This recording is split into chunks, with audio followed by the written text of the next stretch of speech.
Ya bukti pasti kita dekat, paling pertama kita pegang saksi-saksi. Kedua hasil audit. Ketiga dokumen-dokumen yang terkait dengan pembelian. Memang ada oknum dari ex pegawai Antam di salah satu butik kita, butik Logam Mulia yang ada di Surabaya. Pandang ini sebetulnya kan kayak wayang ya. Transaksi ini katakanlah dari cabang itu menolak, IBX itu bisa lobby ke kantor pusat.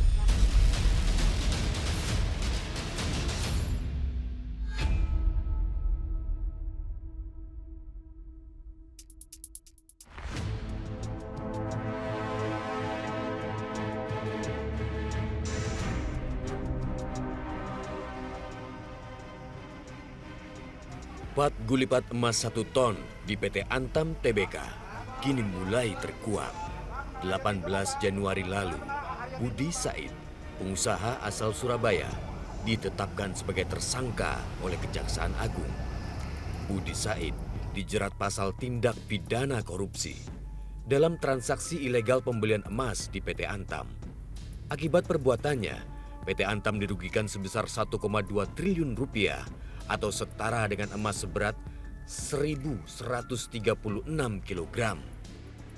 Telah melakukan perbuatan jahat merekayasa transaksi jual beli emas dengan cara menetapkan harga jual di bawah harga yang telah ditetapkan oleh PT Antam dengan dalih seolah-olah ada diskon.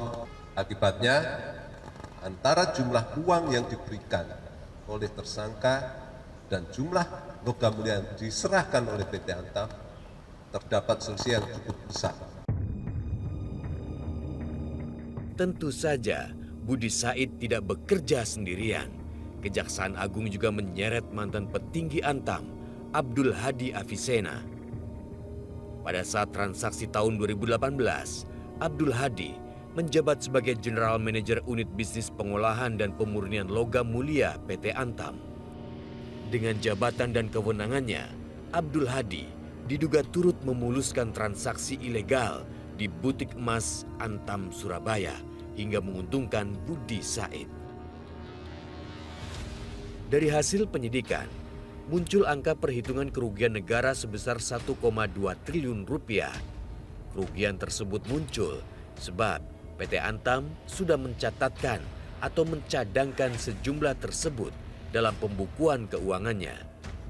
Dalam ilmu akuntansi, hal ini lazim disebut dengan provisi.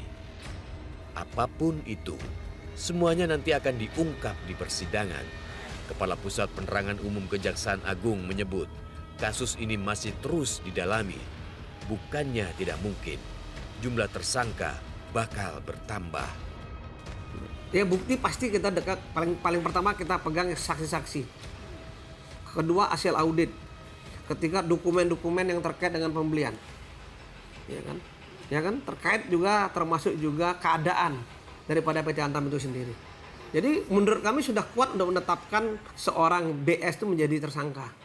Sehingga kami melakukan satu tindakan penegakan hukum berupa penahanan terhadap yang bersangkutan. Ya, ini di pola yang dilakukan oleh teman-teman Antam dengan tersangka dan lain-lain, termasuk broker di sini yang melakukan pola yang begitu, sehingga memang yang harus bertanggung jawab adalah teman-teman dari Antam sendiri dan BS dan mungkin orang lain yang akan juga mempertanggungjawabkan perbuatannya yang menyebabkan selisih emasnya sekitar 1.136 kg. Namun rupanya Budi Said tidak berdiam diri. Setelah ditetapkan sebagai tersangka, ia mengajukan gugatan pra-peradilan ke Pengadilan Negeri Jakarta Selatan. Kuasa hukum Budi Said menilai penetapan status tersangka terhadap kliennya tidak berdasar. Yang paling penting itu dalam penuduhan pasal 2 dan pasal 3 mengenai Undang-Undang Tindak Pidana Korupsi harusnya ada audit resmi dari BPK yang menyatakan adanya kerugian keuangan negara. Nah, dalam hal ini kami melihat tidak ada, sehingga kami rasa ini cukup sebenarnya untuk pertimbangan dari hakim tunggal ini untuk memutus perkara. Itu yang kami lihat celah dari segi kami, dari saksi-saksi fakta, di mana dari mulai tahap penyitaan, penggeledahan tidak ada izin dari kepala pengadilan negeri setempat untuk melakukan penyitaan baik pun penggeledahan. Namun upaya pra-peradilan itu kandas. Hakim Tunggal Luciana Amping menyatakan tidak bisa menerima gugatan tersebut. Menimbang bahwa oleh karena sebelum mempertimbangkan pokok perkara ternyata bahwa eksepsi termohon telah dikabulkan oleh hakim, maka pokok perkara permohonan pra-peradilan tidak perlu dipertimbangkan lagi dan cukup menyatakan bahwa permohonan pra-peradilan pemohon tidak dapat diterima. Demikian diputus dalam persidangan pada hari Senin tanggal 18 Maret 2024 oleh Luciana Amping SHMH, Hakim pra-peradilan pada Pengadilan Negeri Jakarta Selatan yang ditunjuk berdasarkan penetapan Ketua Pengadilan Negeri Jakarta Selatan tersebut diucapkan dalam persidangan yang terbuka untuk umum pada hari dan tanggal itu juga oleh hakim tersebut dengan dibantu Dika Astuti SHMH, Panitera Pengganti pada Pengadilan Negeri Jakarta Selatan, dihadiri kuasa pemohon dan kuasa termohon. Kasus dugaan korupsi 1,136 ton emas Antam ini memang cukup unik. Peristiwanya sudah terjadi tahun 2018 silam, namun hampir tak pernah terdengar oleh publik. Ribut-ribut baru mencuat ke publik setelah Mahkamah Agung menolak upaya peninjauan kembali PT Antam pada 12 September 2023 lalu. Hasilnya, PT Antam dinyatakan tetap harus membayar 1,2 triliun rupiah kepada Budi Said. PT Antam tidak menampik telah mencatatkan provisi kasus hukum sebesar 1,101 triliun rupiah dalam laporan keuangannya. Untuk provisi itu memang kita lakukan sebagai ketaatan kita terhadap regulasi sebenarnya, dan itu kita catatkan di tahun 2022 ya, 2022. Tapi itu memang suatu keharusan memang sebagai kita perusahaan yang memang TBK dan patuh kepada regulasi, ini mengharuskan kita mencatatkan provisi itu ke dalam itu. Kapan berarti provisi itu bisa dicabut dari laporan keuangan? Provisi itu tentunya bisa dicabut apabila sudah ada kejelasan dari sisi hukum ya, kejelasan dari sisi hukum yang menyatakan bahwa memang provisi itu bisa dicabut. PT Antam kebobolan 1,2 triliun rupiah, namun hampir tak tercium aromanya. Nah itulah permainannya, terutama si Misdianto ini. Ya, tapi apapun juga Endang ini kan kepala cabang ya. Itulah kebodohan dia itu.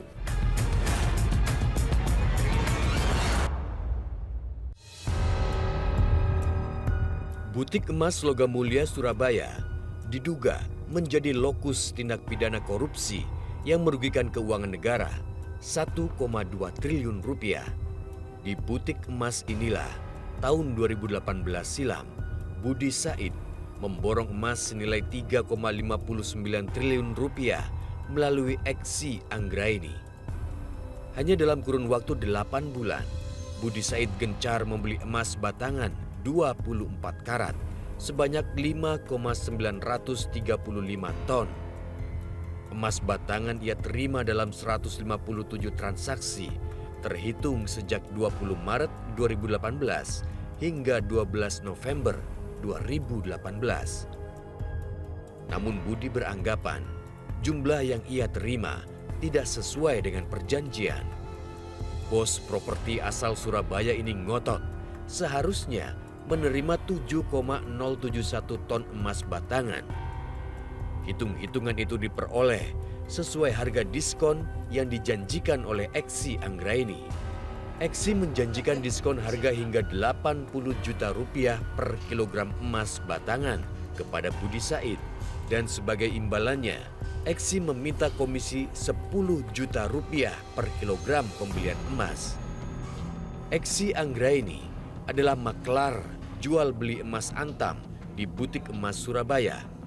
Perempuan 54 tahun kelahiran Lumajang ini sudah divonis bersalah 22 Desember 2023 lalu. Majelis Hakim Pengadilan Tipikor Surabaya menjatuhkan pidana 7 tahun penjara untuk Eksi. Terkait putusan 7 tahun ini bagaimana Bu? Saya masih upaya tadi pikir-pikir kan. Bagaimana Bu kira-kira langkah ke depannya? Kenapa? Langkah ke depannya bagaimana? Saya serahkan ke pihak. Bersama dengan Endang Kumoro, Misdianto, dan Ahmad Purwanto, Eksi didakwa telah merugikan keuangan negara karena membobol emas PT Antam sebanyak 152,8 kg. Namun tudingan itu dibantah oleh kuasa hukum Endang Kumoro. Kuasa hukum menyebut Endang Kumoro bukanlah sosok yang berpengaruh dominan. Endang Kumoro hanyalah korban dari sebuah persekongkolan hingga akhirnya menjadi kaki tangan. Semua itu larinya barang ini itu ke Budi Said. Ya, jadi perlu kalau digali dari persidangan itu ya,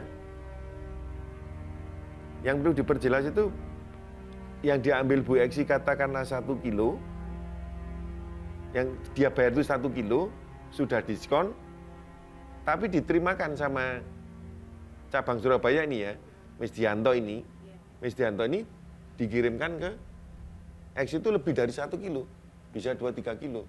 Itu yang terjadi terus. Berarti kok itu bisa lebih, itu bisa diceritakan Pak? Itu bagaimana bisa lebih? Nah itulah permainannya. Terutama si Misdianto ini. Ya, tapi apapun juga Endang ini kan kepala cabang ya. Itulah kebodohan dia itu. Pak Endang ini sebetulnya kan kayak wayang ya. Dia itu sebenarnya bermula dari tukang cat itu dia. Tukang cat dijadikan kepala cabang. Jadi semua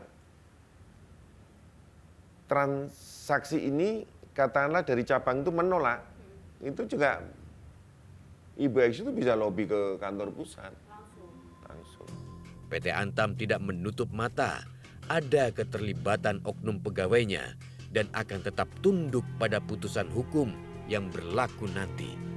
Namun PT Antam menolak tudingan telah menutup-nutupi dugaan kasus korupsi 1,136 ton emas batangan yang terjadi di perusahaannya. Bisa saya tegaskan, kita tidak tinggal diam ya. Termasuk untuk yang kasus ini juga kita sudah laporkan nih oknum yang tidak bertanggung jawab ini kepada pihak yang berwajib. Dan termasuk kalau misalnya Mbak dengar mengenai perkara hilangnya 152,8 kg emas, itu juga sudah kita laporkan sejak lama. Memang ada, bisa saya katakan bahwa itu adalah oknum dari ex pegawai Antam di salah satu butik kita, butik Logam Mulia yang ada di Surabaya. Jadi yang bersangkutan juga sebenarnya sudah menjalani persidangan dan sudah diadili. Jadi bisa saya tegaskan lagi bahwa mereka ini sebenarnya tidak memiliki kewenangan, tapi mereka lakukan untuk memberikan diskon, jadi menetapkan dan memberikan diskon kepada pembeli, dan juga mereka melakukan menerbitkan surat utang perusahaan yang seharusnya memang bukan wewenang mereka. Nyatanya, tidak hanya Budi Said seorang yang mengklaim belum menerima penyerahan emas batangan dari Antam. Benarkah PT Antam lemah pengawasan sehingga terus digerogoti korupsi? Pak Philip, pembeliannya di Surabaya atau di Jakarta? Kenapa Pak? Lewat Bu Eksi juga atau bagaimana Pak?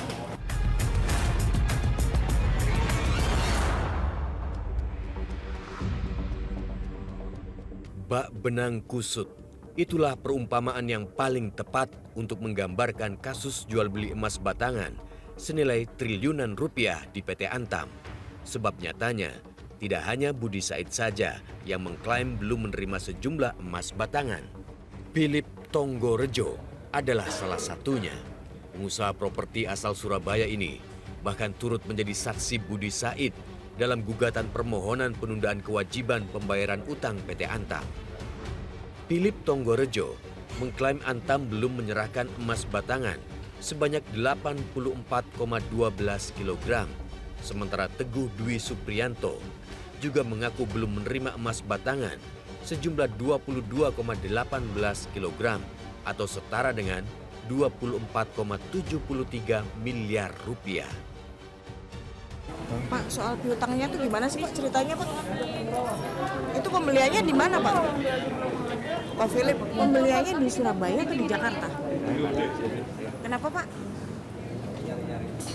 Lewat Bu Eksi juga atau bagaimana Pak? Pembeli emas batangan yang menjadi klien Eksi Anggraini umumnya memang warga kota Surabaya. Akhir Desember 2023 lalu, realitas menelusuri keberadaan mereka. Namun sebagian besar tidak berada di rumahnya karena sedang liburan akhir tahun.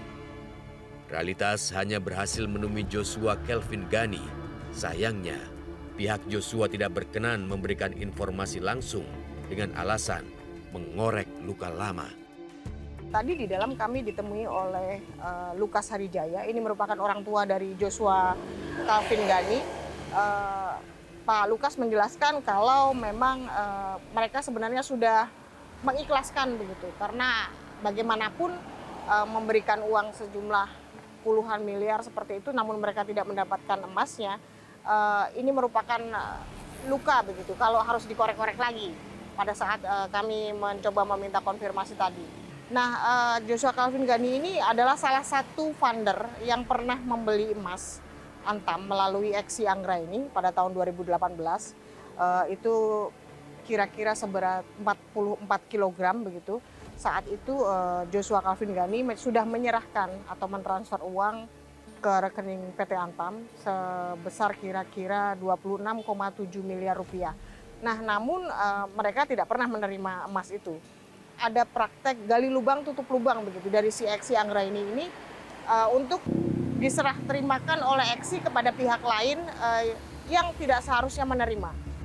Meski bolak-balik kebobolan emas batangan dari pembelian butik emas Surabaya dan panen gugatan dari para funder, PT Antam seolah bergeming, menimbulkan tanda tanya besar bagaimana sistem pengawasan dan penghitungan stok emas di PT Antam dilakukan.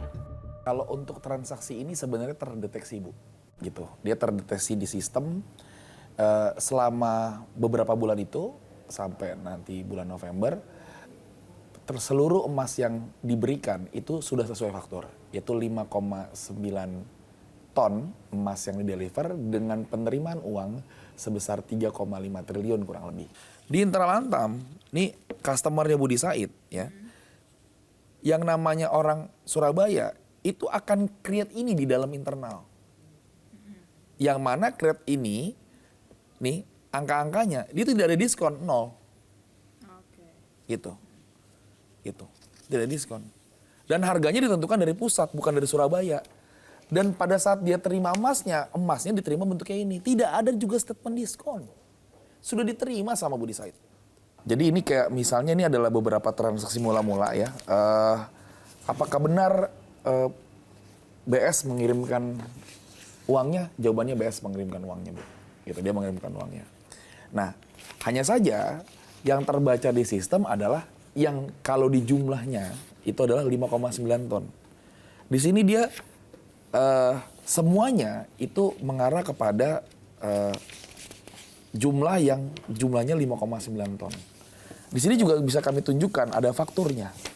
Dan faktur yang diterima oleh BS, yang sudah diakui BS, jika di total 5,9 ton. Jadi tidak ada yang bisa disebut yang namanya BS masih memberi transaksi 7 ton, itu nggak ada. Karena pada nyata-nyatanya transaksinya hanya sebesar 5,9 ton saja.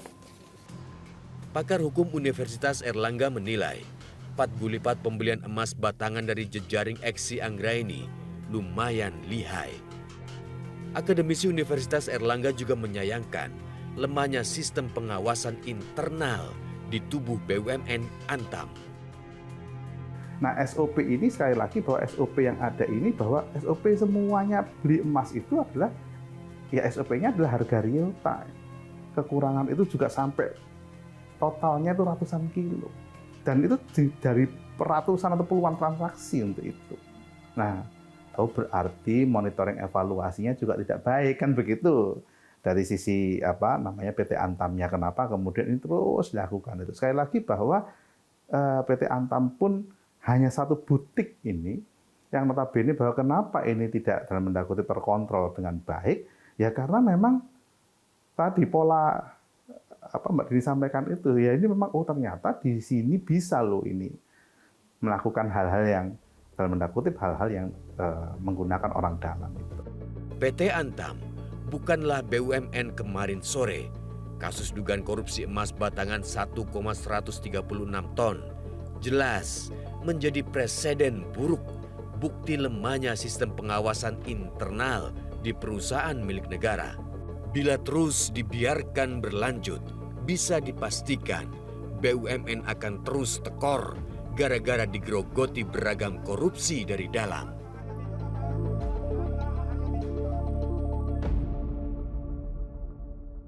Jelajahi cara baru mendapatkan informasi. Download Metro TV Extend sekarang.